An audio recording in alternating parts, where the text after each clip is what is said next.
we sat down in this room and you were just like, hey, we got a new client.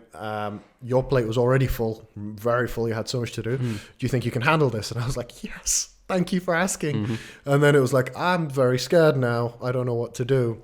I don't know if you remember, like that week, I was just like, here's what we're going to do. We're going to do this, that. Yeah, right. We didn't do any of that. That was just my brain spitting ideas out. Sure. Yeah.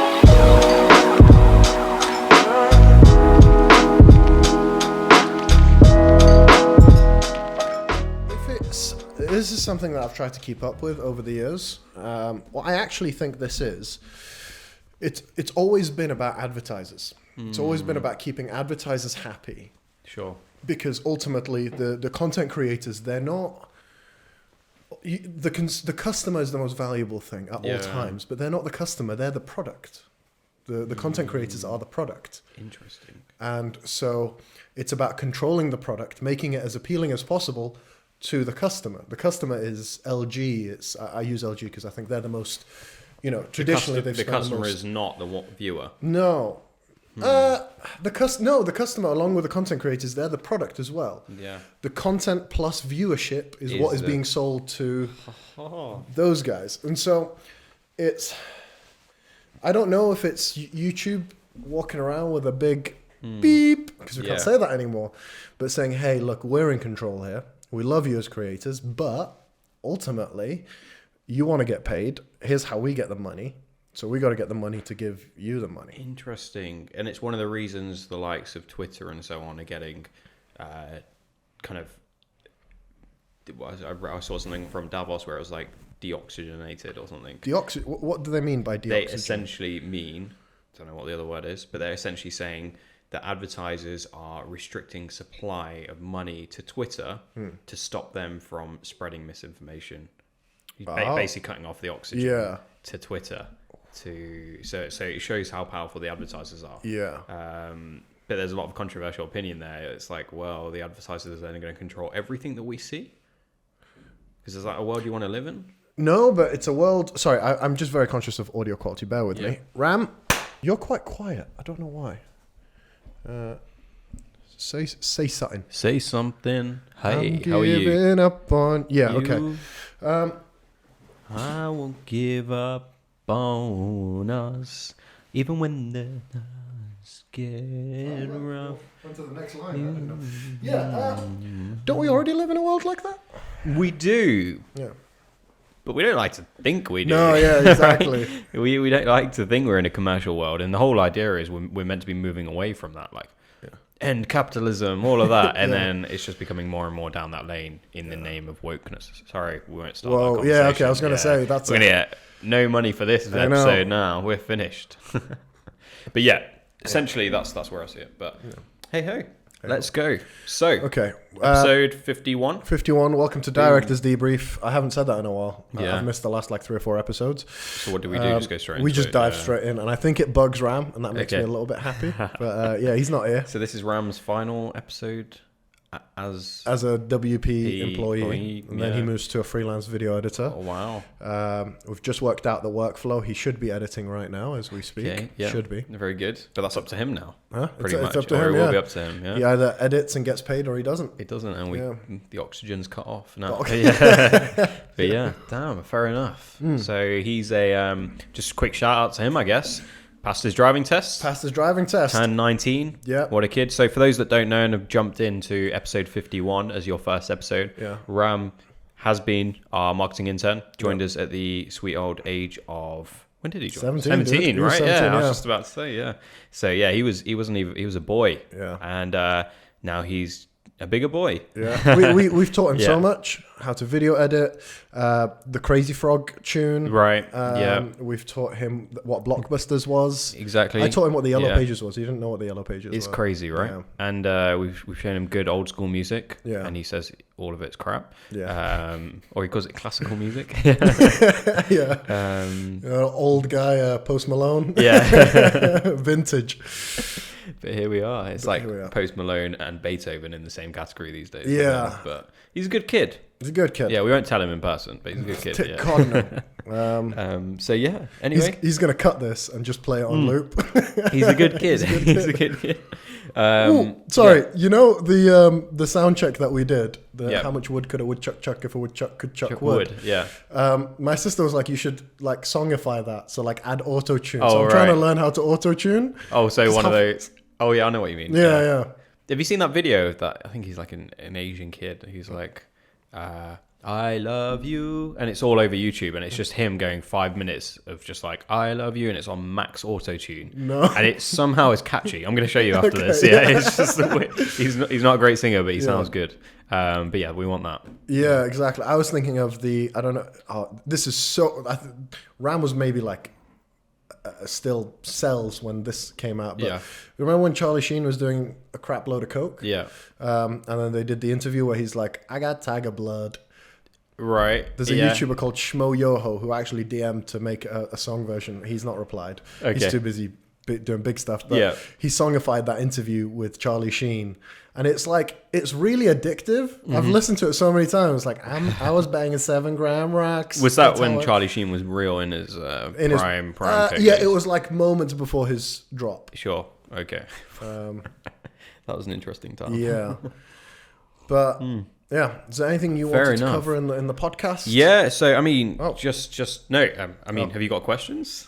Not really, no. Okay, cool. So we'll just freelance this one. I've got questions for you for the after show. Oh, the after party. Which we should come up with, but we're doing quick segments on Amazon. Yeah. So what's going on at the moment? How's stuff with you? We have too much to talk about after hours, after work finishes, right? And it's almost like we just never have enough time to chat about whatever. Problem is we had a quick purge last night. We had a quick catch up. Was that last night or the night before? Yeah, it was needed though. Yeah. Just kind of catch up, really. Yeah. So I guess we can be a bit open about some of the stuff. Yeah, exactly. Try and be transparent on here as the debrief. Yeah. But I was telling you how, like, it's funny at the moment. Obviously, a lot's going on in my life. Mm-hmm. So, you know, been in entrepreneurism since 2015, 16, right? So it's been a fair number of years now. Coming into this is the 7th year. So I feel like I've understood a little bit more about that. It's still early days compared to many out there, but what I'm learning more about is how to really balance that as your life changes as well, your personal life changes. Because for many of those years, my personal life stayed pretty similar whilst the business grew. Whereas now my personal life is changing and the business is rapidly growing, and I'm caught in this confusion as to how to manage it all. Can we do a quick backlog of this? Yeah, sure. Because I'm curious. I feel like I've just come out of a phase, right? I wouldn't consider myself an entrepreneur as long as you, but the journeys that I've kind of gone through, I'm curious what your phases have looked like, and I'll give you an idea. Okay. When I first started, it was just a wave of intimidation. Right. I felt so out of my depth, and then I started to catch up.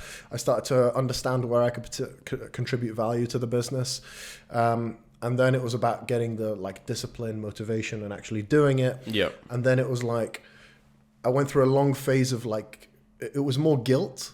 So working here, and then in my mind going, okay, I can take care of that at home because I don't really want to devote work time to doing that, yada, yada, yada.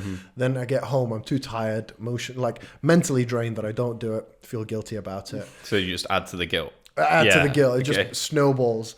And recently, I told you last night, I feel like I found a bit of a mojo, a bit of a groove. Nice.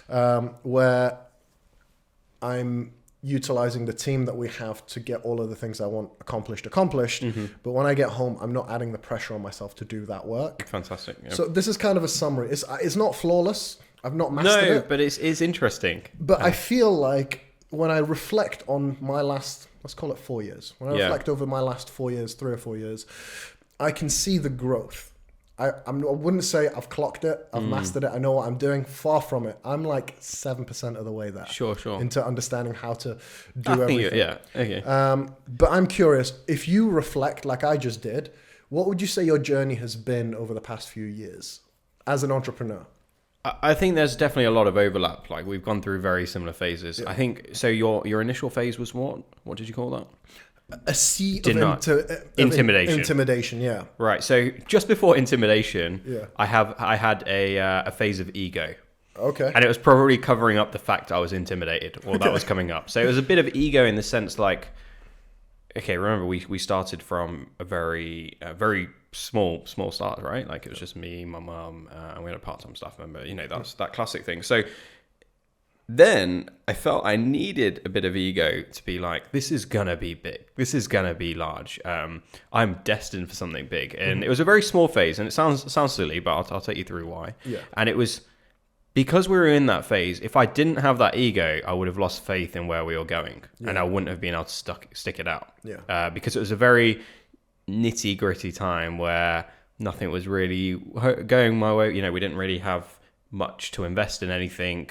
You know, I remember trying to buy antivirus software, and I was debating it for about 2 or 3 hours. You know, this was You told me something about the pallet truck that we have at the moment, and you were just like, mate, at the time it was 150 quid. Yeah, we didn't know if we should have gone for it or not. Yeah, that's right. And it seems so strange because it wasn't that long ago. Yeah, like you know, I was well into, you know, you were with us and so on, and it was so there was ego, and I think maybe ego is the wrong word, but it was maybe being a bit delusional as to where we're going, because it was just like, this is gonna work, this is gonna be huge, bigging it up to everyone I talked to. I remember speaking to people about what I was doing, and I was bigging myself up, what we were doing up so much, just to keep my nerves at bay, and for me to almost stay motivated. So that was an interesting time. Yeah. Then I got into the intimidation as we started to gain some traction, but I didn't actually know what I was doing. Okay. Or didn't think I knew what I was doing. I didn't have the confidence to go out there, didn't understand really what I was doing. You know, all this ego of me saying, I'd studied this at uni, I know business, I know that, I've studied all the papers on business, case studies and so on. I had no clue of the real world. Okay. And I needed that little bit of a drop, which impacted my motivation for the business to go through. So very similar up until that phase. And then your next phase was? Sea of intimidation. Then I was starting to figure out where I could add value, right? But I didn't have the confidence to implement it. Okay, so yeah, again, aligned on those phases. As we go through, I'll skip a few steps, but as we go through that, then I think the point you're at that you just mentioned of you've realised today or in the last few weeks, certainly, right? A few weeks, yeah, that you're able, through the power of things such as delegation, you're able to be more efficient with the work that you're doing. Have I got that? Kind of. Okay. If we want to get into this, what I've been feeling lately is busier than I've ever been. Sure. But more plates spinning than ever. Yeah. There's more stuff happening just as we speak right now. There's like 4 projects that I've wanted done for ages, and I've assembled some teams and they're working on them as we speak. And you've probably put more effort in than you've ever put before, right? To get those wheels in motion. Yeah. But now the energy's transferred and they're moving themselves. Exactly. Yeah. So definitely had that penny the penny drop moment where that happened, and we started to employ teams. Had to have done because I learned it from you, right? And we went through, maybe a little bit, not all of it. I'm still learning that bit, but I've transitioned into the phase now where I'm becoming much more creative with my time, and because I'm now becoming quite outside of the business. You mentioned it the other day, quite an MD style role where I'm not involved in the day to day. That's great. And it's everything I was trying to develop for so long. Make yourself redundant is the big phrase, when you make sure that you're there. Yeah. But I realized that I needed my teeth into certain key projects. And that's what gets me motivated. That's what gets me there. So that's currently something I'm working on right now. And it's something we spoke about, that I need those key projects for me to work on. It doesn't have to be the day-to-day business, but it has to be where we're going, and keeping my focus on there rather than just spending that creative time not being as productive. Yeah. How this weird question popped up into my mind as I was setting up. How aware do you think you are of how little time there is in a day? Because let me give you some context. I was thinking about how delusional I've been lately about how much I think I can do in a day. That's what I mean by I'm the busiest. Where did that come from? Just backlog of to-dos on my to-do list, just adding on and on and on and on. And it's these things that kind of, they slip to the back of my mind, but they're still there. Can I ask something? How do you manage your calendar? How do you manage your to-do list? Do you find yourself dipping in between tasks? Or do you, when you're working on a certain task, do you only focus on that? That's not my default setting, but I can activate that. Okay. Not even like, it's not like, look at me, I can do it. No, I have to trick myself into doing Which one do you think's better? Devoting yourself to one task at a time, 100%. Like, it depends on the scenario. If you have a task that needs to be done, then commit yourself to that task and do it 100%. If you are swaying between tasks, I call that, well, I think of that as when I'm doing stuff to keep the business running. Right? So I get an email from a client that needs tending whilst I'm dealing with something else. Okay. And I'll switch to that email, reply to that client, go back to doing that. That's just autopilot stuff. That's what I've realized. That's what I do every single day from 9 till 10. Okay. That first hour is a myth. That's okay. It doesn't exist. Yeah. Because every single day I'll sit down at my desk, cup of coffee, do some stuff, and I'll look to the corner of my screen. I'm like, it's already 10. And I realize that first hour just doesn't exist. Spoof. Yeah. It's not real. It's fictional. All right. So, okay. So you're admitting there that devoting yourself to one task is beneficial. Yeah. But do you think that's for privileged positions, and for a person in a directorship role like you, that's not for you, and that's not possible? It's very necessary at very few times. Okay. You know, so what was the last one I had to do that? I had to do, a client wanted a very multifaceted and quite complex report. Yeah. And so what I'd done is two of our team members from our sort of data analyst teams, single team, we only have one so far. They had basically compiled every component of this report. Okay. And I had to basically add it into one. I could have got someone else to do it, but this is a client that means a lot to me, and I want to make sure I did it right. And it was. I was on a deadline, so I used. I'm a big fan of the Pomodoro technique.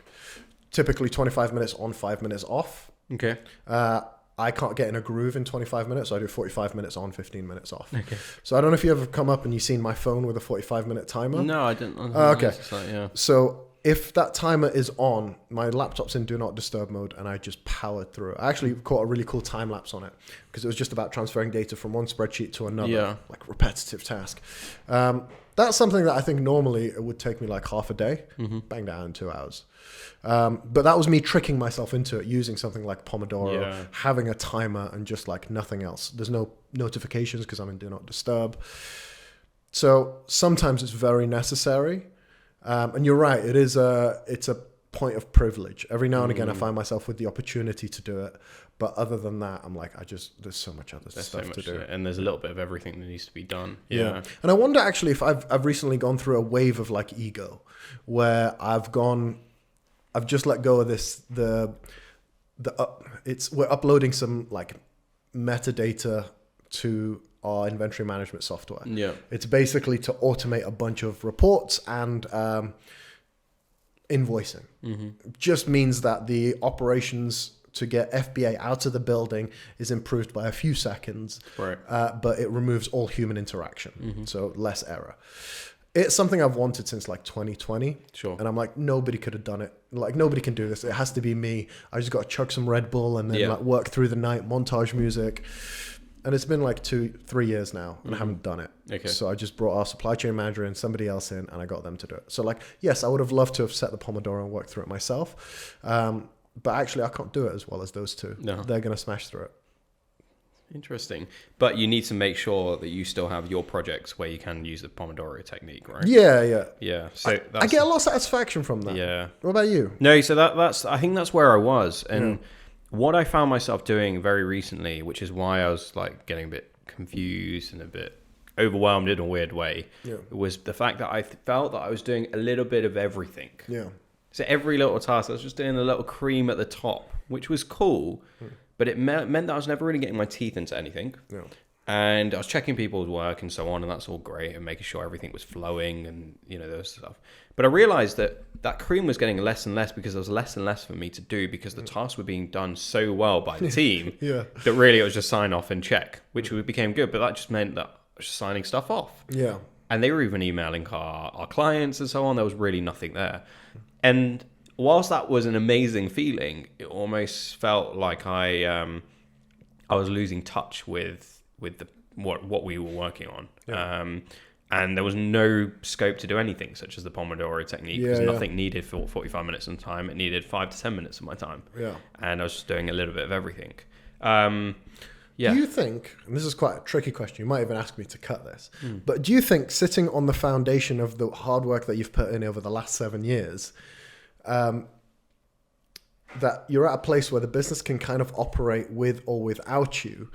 So now you're back in the desert looking for where the value you can add? Yeah. Do you think the thing is here, I think I was using my position in the wrong way, where I was going back to the original desert. Right. And I was looking there. Yeah. When in fact that's not what what I'd ever planned. It was I need to go to a new desert. Yeah. Or I need to go to a new land, and I need to figure out a new opportunity there to bring it back. Yeah. Yeah. And bring it into the machine that we're growing. Yeah. And I think that's where I was getting a bit confused. So I've not made immediate changes yet, but it sounds so silly. It's so obvious. But sometimes, it's looking at new projects and saying, right, I'm going to get my teeth into something completely new. It may or may not work out, but I'm going to give it my full attention, not just browsing around. So that's new clients, that's new services that we offer, something completely outside the box as well. We're going for new licensing and so on, reading up on things, taking the time.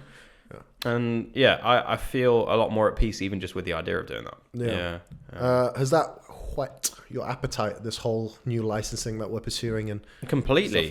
Completely. Because certainly the new licensing, there's about 10 different services that we could offer just from that one idea. It's not cheap. It's not there. But again, the barriers to entry are there to be broken. There's 20 boxes we need to check. So exactly. A big priority of yours is checking. Yeah. But it's yes, we're going to be offloading a lot of the legwork to get there to someone, but I still need to get my teeth into understanding exactly what we need and so on. We're doing some foreign stuff in North America, so Canada. We're looking at the tax legislations and so on. Again, I want to get my teeth into it. Yeah. And that keeps me at peace, and I think it will stop me from feeling so kind of in my own world. Of doing a little bit of everything. Yeah. When you said moving from one desert to another, you really clicked something for me, because I was wondering why. Well, I've told you this. I've changed my focus at the moment. It's very operations focused. Now I'm focusing a lot about like existing clients and sort of client success, but also client experience. Yeah, I'm really focusing on client experience at the moment. I really want to. The clients only ultimately at the top level only care about results, right? Rafe said that, and I couldn't agree more. But that's the only thing that will get a client to like leave. Bad results. Yeah.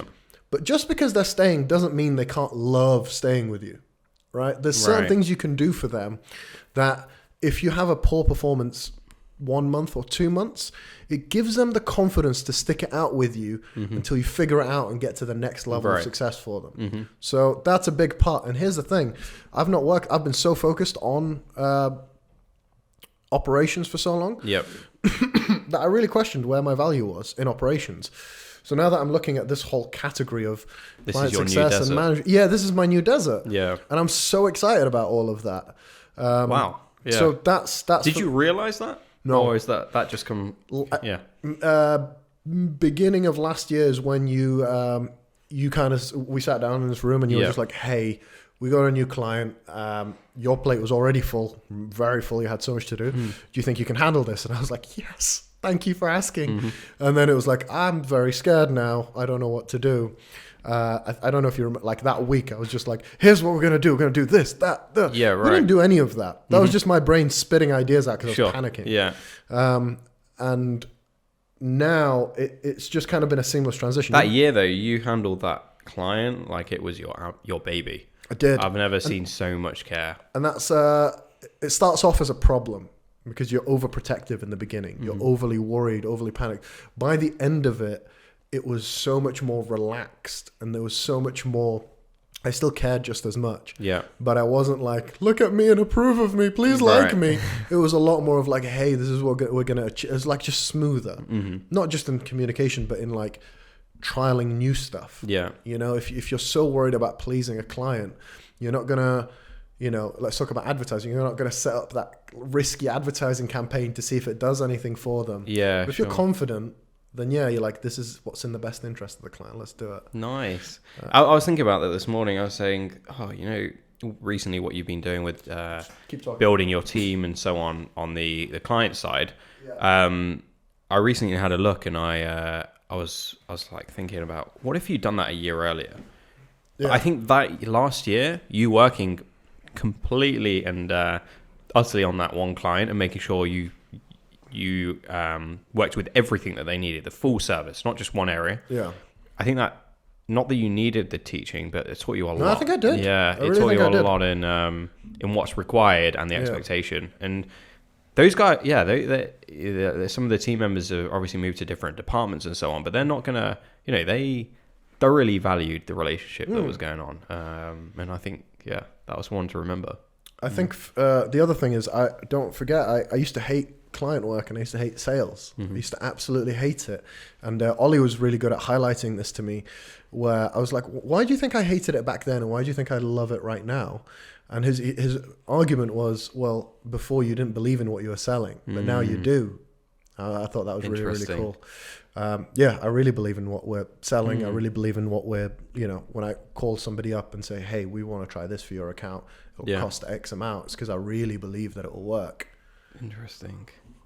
Makes it all easier. And the fact is, you know, we can say, but they don't know what it's like working with another Amazon agency. Maybe they're going to try and think, maybe someone's even better. Yeah. But it goes back to your thing of, if they love working with us and they know we deliver, but if they love working with us, that must be 10 times better than any other supplier or any other partner that they have, because there are a lot of partners that simply won't do that or simply won't meet that mark, and they'll do the bare minimum required. Yeah, and I think there's like there's a very tangible way you can look at that, which is you know, as a partner, we're not saying the A word anymore. As a partner, if somebody comes up to you and says, "Hey, have you thought about trying this?" Yeah, I think that's a bad position, because you should be the one going to them as their partner, as their growth partner, and saying, I think we should try X, Y, and Z. Yep. However, if they're comfortable enough to say that to you, it means they haven't considered another agency. They love working with you so much that when they're looking at it and they're saying, we actually think there's an opportunity we could pursue here. I wonder who's the best at that. No, they're going to call you. Yep. And they're like, no, we you guys are great at what you do. We've seen that, right? We've seen that happen. Yeah. It's a great feeling when you're like, something that completely probably out of your original scope or the original scope of work that you had for that partner. Suddenly they're thinking, well, you know, you've got this facility, you've got that, do it for us. And for us, sometimes it's not even about the direct monetary opportunity there. It's about the wider partnership, how we can develop that. And if it's not going to take us down some other path, too much down another path, it makes sense. Yeah. Can I ask you something else, going back to the balancing act of work-life question? In your head, when you go home and you think of something work-related, what do you imagine is the worst-case scenario if you don't do that thing? It happened last night. Did it? Okay. Yeah. What do I think? After we spoke about it? So, but when I do it, it's not from guilt. It's from excitement now. That's good. That's really good. So there was an email that I got back to yesterday. It was regarding one of the projects I'm working on recently. The North Canada one? No, not North Canada one. Sorry, this was North America, this was in the US. Oh, okay. So when I was working with that company and they sent me an email, I saw it on my phone and I needed to get my laptop to do some research. It was a 5-minute job. Yeah. I didn't do it from if I don't do this now, things are going to mess up. It was more of I want this answer to them now so that when I wake up tomorrow, they're already 10 steps ahead. Right. That was from because I'm so motivated by that project, I want to know what's going next. So good or bad, I don't know, but it was definitely not from guilt. Yeah, okay. And it was more from, I really enjoy this. And at the end of the day, good or bad, work-life balance, hard cutoff, whatever, if something excites you, I say keep it going. Because in our world, there's very few things that can keep you going like that, and that was genuinely something there. So yeah, I think I'm doing it much more from the excitement thing, that I want to see the next step, and I want to get the answers back to them, not I'm going to disappoint that person. Yeah, definitely not from that angle. I was thinking about this because what was I thinking? Of course, you know, in our sort of line of work where you don't really have nobody gives you a to-do list, right? You come up with the own things that you have to do, or like, you know, there's a client expectation that you have to meet. Within that line, motivation sort of ebbs and flows, goes up and down. When it's high up, then you work on autopilot. You let the motivation fuel you. When it's super low, then you use discipline to sort of drag your ass along. And sometimes you lack both. And so what you kind of have to do is just like really just drag yourself through the day, because not doing it isn't necessarily an option, right? You've felt those days. I've definitely felt those days. And I think there's certain days that I can remember quite vividly where something is due the next day for a client, and I'm at home and it's like 6 p.m.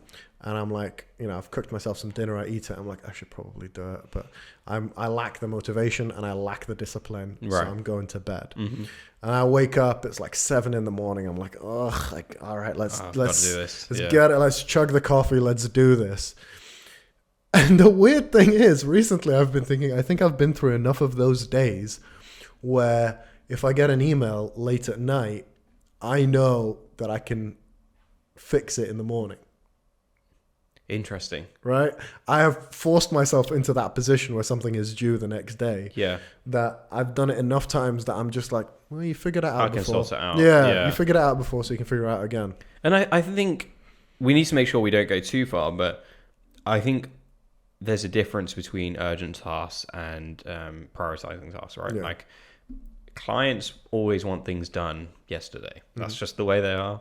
That's the way we are with our partners. So it's just the nature of it. On the same token, again, comparing ourselves to what else is out there, and we got to make sure we don't overly do that. Our time schedules are pretty quick on the whole, and unless it's urgent, which if it's urgent, it's very clear, and we will deal with that in the moment. Things can wait, and people give you a bit more time than you think. So it's okay to do that. But then I have had the odd email that I've taken a bit too long to get back to, and it's shown, and it's sometimes meant a deal's not gone through in time. And that's not just, I forgot to reply. There have been some things that we've not had, the details we've not had, but it's realizing that you can't go too far on the other side of the spectrum, making sure you find that nice sweet spot in between. But on the same token, do you feel the setup that we now have, because you have other people in place to manage tasks and so on, do you feel less pressure? Good question.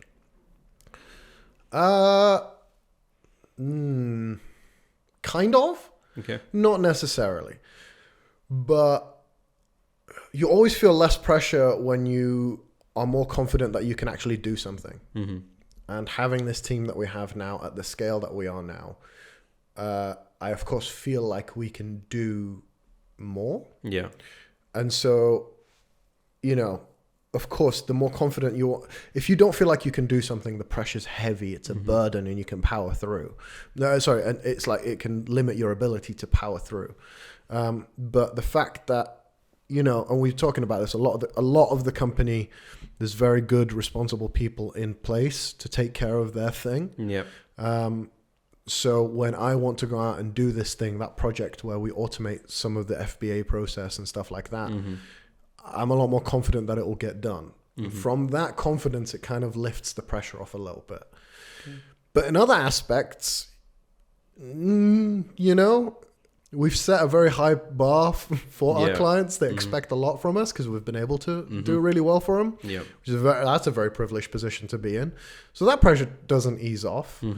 Then you're also in a field where, you know, last couple of years, it's kind of only been us and like 5 other companies. Right. Now everyone and their mums is setting up an Amazon agency, and thankfully we're moving on to calling ourselves partners now. But, you know, you've always got to respect the competition. So that pressure's looming now. It's not just us in the Amazon game. Yep. There's loads of people. I'm sure some of them are competent, but some of them have the resources to become very competent very quickly. Sure. So there's that pressure. Yeah. And it's a nice pressure in a weird way. Like, obviously it was great when we were the only boys on the block. Yeah. Or certainly it felt like that. But as you see others coming into the game and the services they're offering and the quality some of them are offering, you're thinking, okay, the competition is heating up. And I think it doesn't just mean, oh, we need to be cheaper. Oh, we need to offer a high quality service. It's actually, what is our offering? What is our product? And let's focus down back onto our product and let's make that absolutely fantastic. Because, you know, yes, we may not sell something tangible necessarily, or not yet anyway. It's much more what we are selling, making sure that is absolutely fantastic on all aspects. And I think that's, as you say, as we move into the partnership model, that's really where we're differentiating ourselves. So. But it's hard, you know, like it's really hard. I was thinking about this recently as well, of like because I was watching. And I'm not saying this is any easier, but I was clicking through on Instagram, The Wandering Bee, and she now is like digging a little bevel into the bottom of the candle so that the wick stays in place because it's colder at the moment, and sometimes it moves. I think when the wax is like setting, I was like, wow. That is some insane attention to detail. Yeah, it's like reminds me of the Steve Jobs film where the resistors are like slightly out of shape, and he goes, "No, rewire it." And I was like, "That's the level of attention. It's the apple of candles." But that's the thing with the physical product, is it's quite visible what you can improve. Like a car, there's categories. You can make it faster, more aerodynamic, spend less fuel. Try something electric. But when it's you can't hold it in your hands. You can't necessarily see what you could improve. You can send the emails faster. You can run better campaigns. You can, and we do handle physical products. You can run that operation, but I think that spans across like so many different things. Yeah, which is good because if one thing fails, the other thing backs it up. But when you're looking at a spectrum of like 50 different things, you work your arse off to configure. Oh, sorry, don't demonetize this. But you work really hard to fix one of the 50 things. Yeah. Work really, really hard to make it super slick. In the grand scheme of the 50 things, you barely notice a difference. Yeah, exactly. But it's all the same at the end of the day, because you could do the same with a product, right? Yeah. If you're, they could focus really hard on the wick, but if the actual wax of the candle isn't great or the fragrance isn't there, you're not winning. And I think at the end of the day, it's just looking at that mix of ingredients, whatever your thing is, in saying, do you either perfect one little area, or do you formulate something that together as a whole produces a great experience? And there's no right or wrong. I guess I disagree and say that they are actually more similar than we think. Okay, it's just the visibility is different. Yeah, okay, that's fair in that respect. But I do think there's far more we can do at it, and we are working in that direction. I look at that mix, and it's getting really, really interesting, and we get the feedback from our clients. So yeah.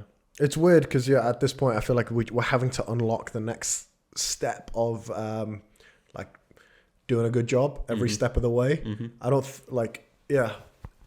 I don't know how to properly put this into words yet, but I'm in a position now where I can see what I want to do. Yeah, that I could only have dreamt of last year. A year. I'm making the improvements now that I wish I was doing last year. Right. Does that make sense? Yeah, that does make sense. I used to sit here last year thinking, I want to do X, Y, and Z. How could I possibly do it?